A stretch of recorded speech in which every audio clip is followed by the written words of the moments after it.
Imagine spending 8 years in prison and spending every one of those days thinking about this same man, Kingsley Marshall, the man Duke Kilroy believes betrayed him, the man who helped destroy his career, and the man Duke has promised himself he will eventually make pay. Now Duke is finally free, but there is one problem. Kingsley is more powerful than ever, and Duke is walking straight into his territory. What Duke doesn't know is that Kingsley has already heard about his return, and he's not waiting around to find out what Duke plans to do. Because sometimes the most dangerous fight begins before either man throws a punch. The episode opens on a cold London night.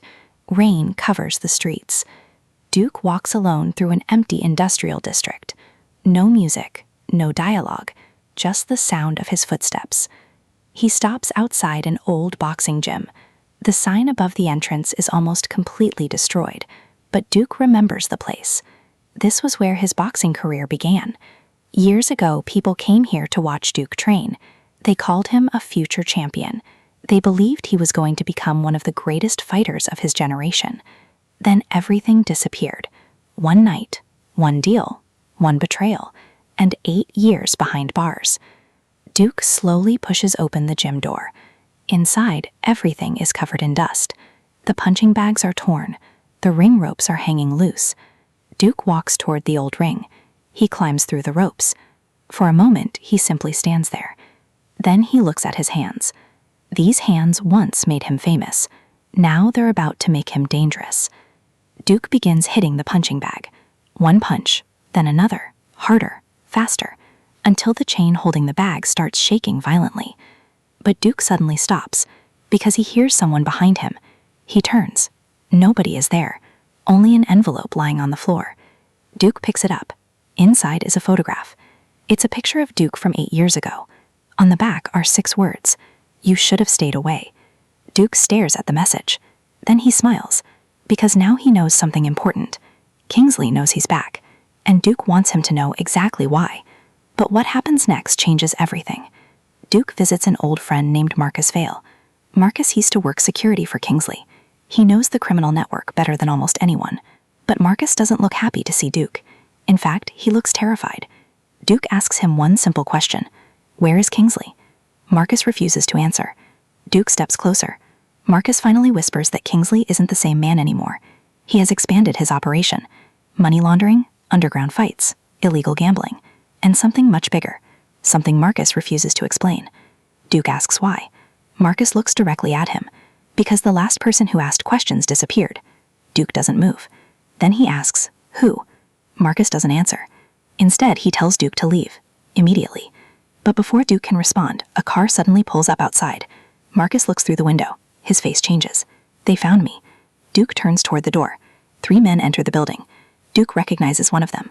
He's one of Kingsley's enforcers, and the man is carrying a gun. Duke has no weapon, no backup, nothing, just his fists. The first man attacks. Duke moves. One punch. The man drops. The second charges. Duke ducks underneath the attack and sends him crashing into the wall. The third man raises the gun. For 1 second, everything stops. Then Marcus throws a metal chair. The gun goes flying. Duke tackles the man. The fight becomes brutal, fast, desperate. And when it's finally over, Duke looks down at the men. One of them is still conscious. Duke grabs him by the collar. Tell Kingsley I'm coming. The man starts laughing. Duke's expression changes. What's funny? The man answers. Kingsley already knows. Then he smiles. And he's waiting. The next morning, Duke receives another message. This time there is no photograph. Only an address. An abandoned boxing arena on the outskirts of London. Duke immediately realizes what it is. It's an invitation. But Duke knows better than to believe it's a friendly meeting. Still, he goes. Because if Kingsley wants to talk, Duke wants answers. When Duke arrives, the arena is completely empty. At least that's what it looks like. The lights suddenly switch on. Hundreds of seats surround an old boxing ring, and sitting alone in the front row is Kingsley Marshall. Duke stops. Kingsley smiles. 8 years. Duke doesn't answer. Kingsley stands. You look older. Duke responds. So do you. Kingsley laughs, but there is no warmth in it. He tells Duke that prison changed him. Duke says Kingsley changed him first. Then comes the question Duke has been waiting 8 years to ask. Why did you betray me? Kingsley's smile disappears. He tells Duke that he never betrayed him. Duke immediately loses his temper. He walks toward the ring. Kingsley doesn't move. Instead, he says something that stops Duke. "You think you went to prison because of me?" Duke stares at him. Kingsley says, "You have no idea what really happened that night." Duke asks what he means. Kingsley refuses to explain.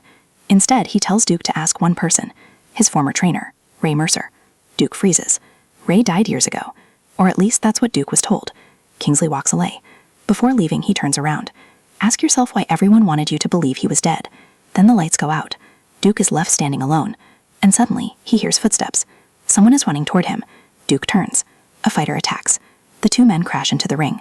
This isn't a normal fight. The stranger fights like a professional. Duke blocks the first punch, then another. The stranger is fast, too fast. Duke takes a heavy hit and falls against the ropes. For a moment, it looks like he's finished. Then Duke remembers something his old trainer once told him. Don't fight the punch. Fight the person throwing it. Duke waits. The stranger attacks again. Duke steps aside. One counter. 2, 3. The stranger falls. Duke removes the man's mask and freezes. He recognizes him. It's Leo Marshall, Kingsley's younger brother. But Leo is supposed to be dead. Duke steps backward. Leo looks up. Kingsley doesn't want you dead. Duke asks. Then what does he want? Leo gives him one answer. You. Suddenly the building explodes with noise.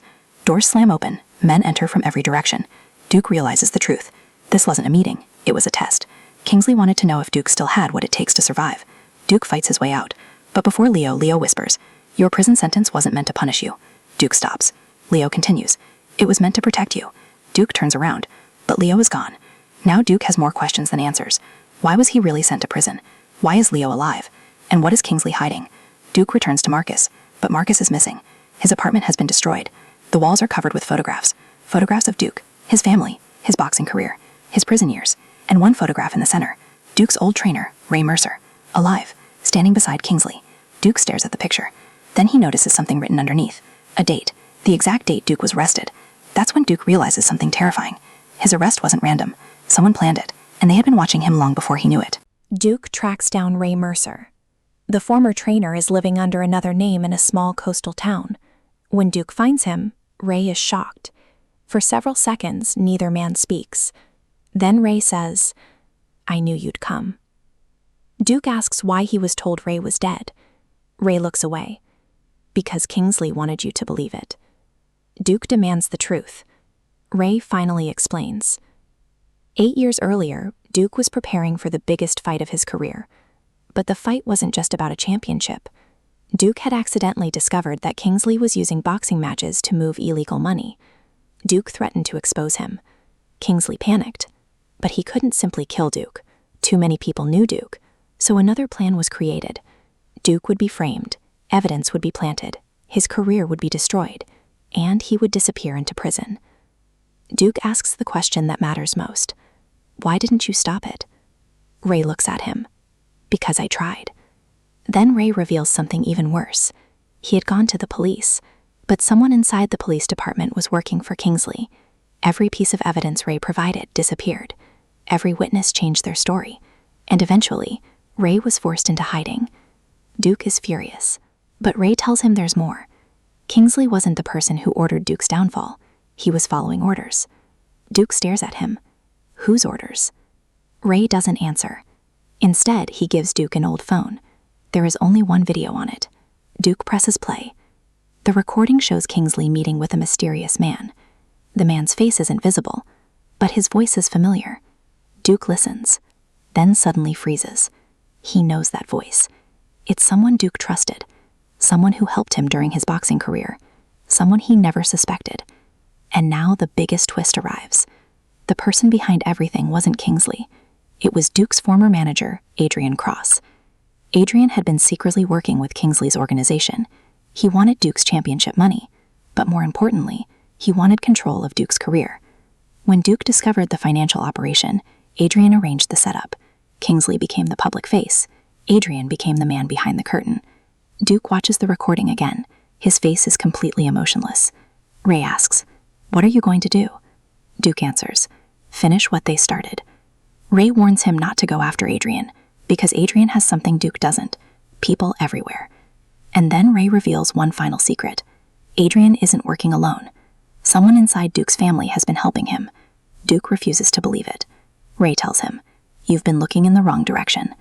Duke leaves, but outside the house, someone is waiting. It's Leo Marshall. Leo tells Duke that Kingsley wants a final meeting. Duke asks why. Leo says, "Because my brother knows who really betrayed you." Duke asks where. Leo gives him the location, an old underground fight club. Then Leo says, "Don't trust anyone." Duke walks away, but before he reaches his car, a gunshot rings out. Leo falls. Duke turns.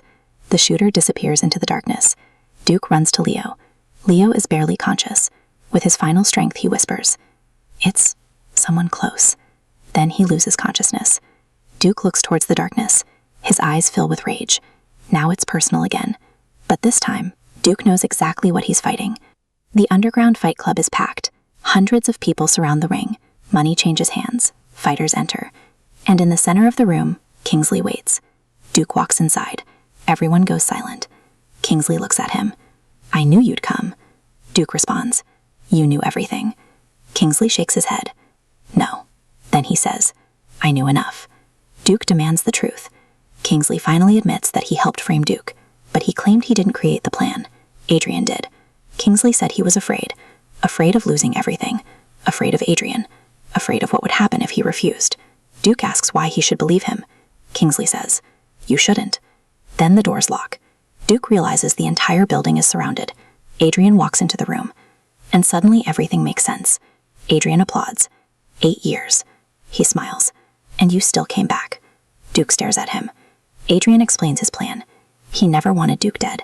He wanted Duke broken, because a broken champion is easier to control than a dead one. But Duke survived, and that ruined everything. Adrian orders his men to attack.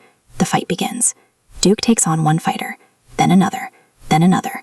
Every punch feels like 8 years of anger being released. But eventually, Duke is overwhelmed. He falls. Adrian walks toward him. "Look at you." Adrian tells Duke that the world forgot him. His fans moved on. His career disappeared. His name became a memory. Then Duke looks up and smiles. Adrian asks what's funny.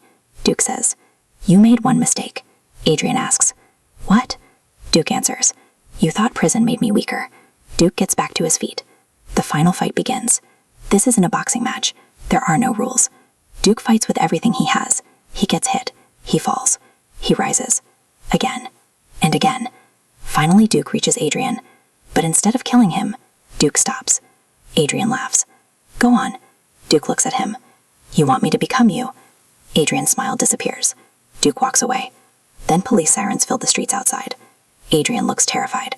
Duke had secretly recorded the confession. Every word, every admission. Everything Adrian said is now evidence. Kingsley realizes the same thing. His empire is finished.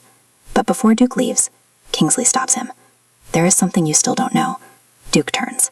Kingsley says, "Your prison sentence wasn't just about the money." Duke waits. Kingsley reveals that Duke's father had been investigating the same organization years before Duke became a champion. Duke's father wasn't killed in an accident. He was murdered. And the person who ordered it was never found. Duke's face changes.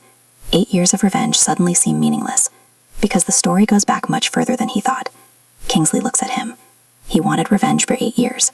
Then he says, "Now you know where it really began." Duke walks out. The camera follows him into the rain. He looks towards the city. His war with Kingsley is over, but another war has just begun, because Duke finally understands something. He didn't return to London to finish his past. He returned to uncover it. And somewhere in that city, the person responsible for his father's death is still alive. The episode ends with Duke opening an old box that belonged to his father. Inside is a photograph. 3 men are standing together. His father, Kingsley, and a third man whose face has been scratched out. Duke slowly turns the photograph over. Written on the back are 4 words. "Trust no one, son." Duke looks up. Cut to black. And that's where the episode ends. But here's the real question. Who is the third man? Was Kingsley telling the truth? And if Duke's father was investigating the organization decades ago, how deep does this conspiracy actually go? Because Duke thought he was fighting for revenge. Now he's fighting for the truth. And the next fight could cost him everything. Because this story isn't finished. The first fight was for revenge. The next one is for the truth. And in Duke Kilroy's world, you'd better protect yourself at all times.